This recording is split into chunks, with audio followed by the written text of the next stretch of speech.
Nicolás Maduro foi capturado e retirado do território venezuelano. Lula, você não se pronunciou ainda. Você que prendeu um amigo teu a não falar merdinha. Segura a Janja, tranca a Janja na cozinha. O governo Lula já convocou uma reunião de emergência. Bom, vocês já sabem que ele vai falar de soberania, que é um absurdo acontecer na América do Sul, blá, blá, blá, blá. Isso é um exemplo. Gente, nenhum mal dura pra sempre. Esse cara, esse bandido, esse ditador, ele fez mal pro povo venezuelano. Dos Estados Unidos, Donald Trump acaba de confirmar que atacou o território venezuelano. Essa confirmação foi feita através da rede social Truth Social. Você acompanha em tela, nesse momento, a postagem feita pelo presidente dos Estados Unidos, não só confirmando esse ataque, mas também informando que Nicolás Maduro foi capturado e retirado do território venezuelano. Maduro e a esposa foram capturados e retirados da Venezuela. Também, nesse momento, já temos a confirmação de que Donald Trump vai trazer mais detalhes, mais informações a partir das 11 horas da manhã, horário local, numa entrevista coletiva, assim como um pronunciamento. Na Venezuela começaram atrasado de Réveillon, hein? Começaram hoje. 2026 começou pegando fogo, hein? Na Venezuela, então. Lula, você não se pronunciou ainda. Você que prendeu um amigo teu a não falar merdinha. Segura a Janja, tranca a Janja na cozinha. Não deixa a Janja falar nada. Tranca no quarto, tranca no porão, tranca em Brasília. Mas não deixa a Janja falar nada. Fica longe. Trump não é Elon Musk, fuck you, Elon Musk. Porque você fala uma merdinha, ele cisma de atacar esse Brasil, eles vão prender quem? Os usuários, tá? Porque os traficantes são vítima. Por um lado vai ser até bom, porque se Trump levar os usuários, né? Vai dar uma limpada na Cracolândia fortemente. Porra, vai ficar São Paulo coisa linda assim. Os Estados Unidos emitiu um mandato de prisão pro Maduro nos Estados Unidos. Então, eles tiraram ele da Venezuela até os Estados Unidos a turismo. Chegando lá ele vai ser preso porque lá tem mandado de prisão. Mas ninguém tá olhando o lado bom do Trump. O Maduro já não vai precisar de visita íntima na cadeia, porque já levou a mulher dele. Mas os Estados Unidos não abre o olho não, tá? Porque Cuba e Colômbia tão puta com eles, tá? Se eles atacam, quer dizer, só a Colômbia vai atacar. Na Venezuela o povo tá sem comida lá, né? Eles não estão conseguindo comer.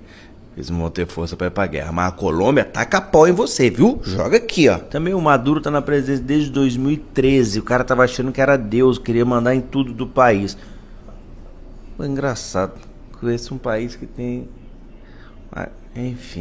Gente, tô tão atacado com esse assunto que eu tô... Bom, vamos lá. Acho que o Trump pegou todo mundo de surpresa. Eu não esperava. Acho que ninguém esperava. Ou havia uma expectativa em cima disso aqui. Vamos lembrar, né, gente, que o mundo sabia o que acontecia na Venezuela e o mundo se calou. E agora é hora de todo mundo se manifestar dando opinião. E a vice-presidente tá pedindo uma prova, né? Assim, gente, o Trump deve olhar isso aqui e deve rir. Cantaram de gala até, num ataque captura o cara. É um país comparado aos Estados Unidos, não tem estrutura bélica, de exército, de nada. O governo Lula já convocou uma reunião de emergência. Bom, vocês já sabem que ele vai falar de soberania, que é um absurdo acontecer na América do Sul, blá, blá, blá, blá. É isso que ele vai falar. Mas aqui é aquele ditado, né? Me diga com quem andas que te direi quem tu és. Fala tanto em democracia, mas quero ver se vai ficar do lado ou contra o ditador agora. E aqui é briga de cachorro grande, tá? É com isso aqui que a gente tem que se preocupar. Tinha uma conversa de bastidor aí que era o seguinte. O mundo tinha uma expectativa que quando o Trump fosse eleito ele acabasse com a guerra da Ucrânia, que ele tava usando a Venezuela pra desviar do foco do assunto. Só que aqui a Rússia tá claramente contra o ataque. Acho que a grande expectativa do mundo e do mercado agora é o posicionamento da China. Mas pra mim, quem é a favor de democracia não condena isso aqui. O Trump fez muito mais pelo mundo, pelas democracias e por um povo que é o povo venezuelano que a ONU, por exemplo. Gente, tô tão atacado. Vocês têm ideia da importância desse dia de hoje para a humanidade? Vocês têm ideia do valor que tem a informação de saber que um ditador, psicopata, traficante, que persegue opositor, que executa opositor, que está envolvido com o narcotráfico mundial, foi preso? Vocês têm ideia do peso que essa notícia tem, inclusive contra uma esquerda imunda da qual o Maduro faz parte? Gente, isso aqui, a prisão do Maduro hoje, o ataque dos Estados Unidos à Venezuela, isso aqui mostra que nenhum mal dura para sempre. Se tem uma lição disso aqui para o povo brasileiro, que está vendo aí a situação do Banco Master, né, corrupção descarada, que está vendo aí a situação do INSS, roubo de bilhões de idosos pobres no escândalo do INSS, se tem alguém que estava desanimado, que dizia, pô, já era, o Brasil não tem jeito, é uma imundice só, isso é um exemplo. Gente, nenhum mal dura para sempre.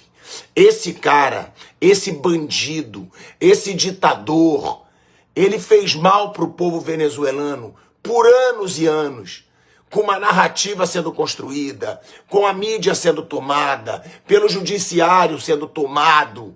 Ele achou que ele seria o dono da Venezuela para sempre. E nenhum mal dura para sempre.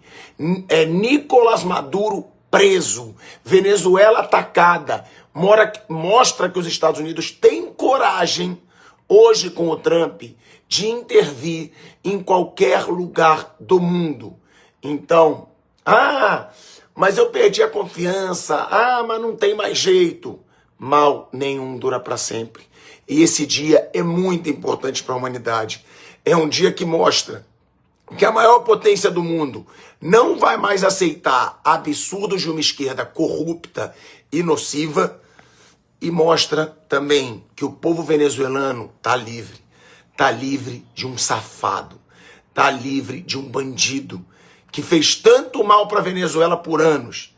Então, o mundo hoje pode comemorar, porque Donald Trump anunciou, Maduro está preso, e a Venezuela foi atacada e hoje está livre desse mal que parecia ser eterno. Confirma ataque à Venezuela e diz que Maduro foi capturado. Vou fazer uma análise muito completa sobre isso, só que para você entender tudo, você vai assistir esse vídeo que eu postei no dia 17 de agosto de 2025, antes de tudo isso aqui começar. Mas assiste sentado porque há 4 meses atrás disseram que eu tava louco. O Nicolás Maduro tá muito ferrado na mão do Trump. E o Lula tá observando tudo e mijando nas calças. Quer entender toda essa história? Vem com o Rony que eu vou te contar tudo. Mijão. Há exatamente 4 dias, essa notícia deixou toda a galerinha do Foro de São Paulo com as pernas tremendo aqui na América Latina. Estados Unidos enviarão mais de 4.000 tropas para a América Latina para combater cartéis. Nessas alturas você já sabe que os Estados Unidos colocaram uma recompensa de 50 milhões de dólares para quem entregar esse cara aqui. E a operação militar do EUA fez a Venezuela esconder Nicolás Maduro num bunker. Mas Rony, e o Lula? Notícias têm saído sobre o Lula. Lula vê com preocupação o envio das forças militares do EUA ao Caribe. Trump mira Maduro e amplia a tensão na região. Intervenção militar do EUA no Caribe entra na pauta dos encontros de Lula. Por que o Lula tá tão preocupado? Essa história vai ser muito boa de contar. Para vocês entenderem tudo isso, a gente vai ter que voltar um pouquinho no passado. Esse cara aqui errou e errou feio. E ele percebeu que errou feio no seu primeiro mandato. Trump, lá no primeiro mandato, ele resolveu que toda a culpa dos problemas dos Estados Unidos, principalmente migratórios, entrada de tóxico no país, e até grupos terroristas, vocês entenderam? Era por causa do México. Então ele dizia que ia construir um muro ali. Foi muito criticado por isso. E depois veio o vírus chinês. Ele sofreu muito com aquela gestão da pandemia. E acabou perdendo as eleições por um velho senil chamado Joe Biden. Durante esse período, fizeram de tudo nos Estados Unidos para tornar Trump inelegível e não deixar ele concorrer. Basicamente, a mesma história que aconteceu com o senhor Jair Bolsonaro aqui no Brasil. Mas agora nós vamos falar do Trump. E você vai entender aonde tudo isso vai chegar. Pausa para pedir para você seguir o Rony Gabriel. Acontece que o Trump entendeu que o problema é muito maior, é mundial, e ele tá indo no cerne do negócio, e ele tá mirando a América Latina. Se você acompanha aqui no canal, você viu que no meu último vídeo eu falei que ele tá disposto a destruir com o Foro de São Paulo na América Latina. E sim, ele tá fazendo isso. E a questão é que tudo que ele tá fazendo aqui na América Latina tem muito a ver com esse encontro aqui que ele teve com o Vladimir Putin no dia de ontem. Dá uma olhada no homem mostrando os brinquedinhos dele pro Putin. Olha lá. Olha lá, meu avião novo, Putin, olha só. Posso acabar com você.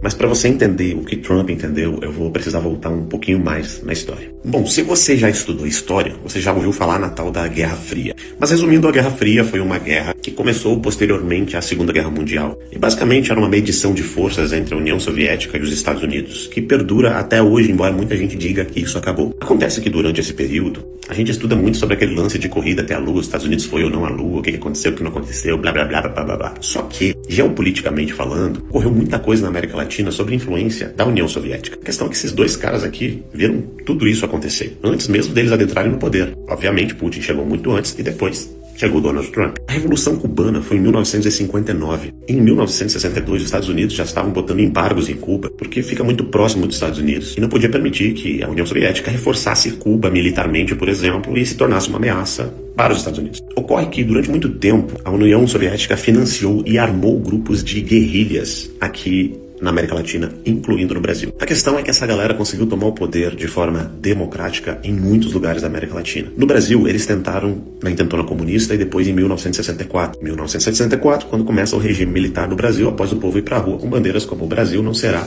uma nova Cuba". Mas por que isso acontecia num contexto histórico que você nunca aprendeu, nem na escola, nem em lugar nenhum? Bom, para você entender esse contexto histórico e o que tudo isso tem a ver com o Brasil, eu vou te mostrar uma fotinho aqui. Durante o regime militar, algumas pessoas no Brasil foram presas, como essa senhora aqui, que eu nem vou falar para vocês quem que ela é. Dica, virou presidente do Brasil e tomou impeachment. Esse senhor aqui que tá pedindo anistia, que bonita anistia, também não vou falar quem que ele é. E esse senhor aqui, que também acabou sendo preso, né, durante esse regime por causa dessas intentonas comunistas do Brasil. Mas eu vou falar quem é, porque talvez você não reconheça. Fernando Henrique Cardoso, o cara que dizia que era de direita no Brasil.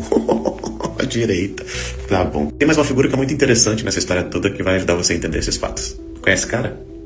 Pablo Escobar. Para alguns, um herói. Para as pessoas sensatas, um safado. Ah, mas o que tudo isso tem a ver? Vem comigo, cara. Se você assistiu a série Narcos, se não assistiu, assiste. Você vai descobrir que esse cara dominou o narcotráfico no mundo entre as décadas de 1970 e 1990. E foi ele que levou os primeiros tóxicos lá para os Estados Unidos. Aquele que ele vendia. E se você assistiu a série, você vai lembrar que tem um dado momento que o Pablito faz um acordo com as Farc. Mas o que é as Farc? As Farc são as Forças Armadas Revolucionárias da Colômbia. Esse troço preto fica aparecendo aí. Que foi uma organização paramilitar de inspiração comunista, autoproclamada guerrilha revolucionária marxista-leninista que operava mediante táticas de guerrilha. A questão é que as Farc não tinha grana e era financiada, sabe por quem? Pela União Soviética, naquele contexto todo de Guerra Fria e dominação da América Latina. Na época, os Estados Unidos estavam preocupados com esse lance de narcotráfico. E os cartéis da Colômbia dominavam o cenário econômico da América Latina, mandando tóxico para o mundo inteiro, inclusive para os Estados Unidos. Isso era um problema. Só que tudo isso tinha a ver com política. O Pablo Escobar fez um acordo com as Farc, por exemplo, para atacar fogo no Supremo Tribunal Federal da Colômbia, para facilitar o entendimento de vocês, e até ter uma parceria para ter um bloco armado que o ajudasse em alguns momentos. Tanto que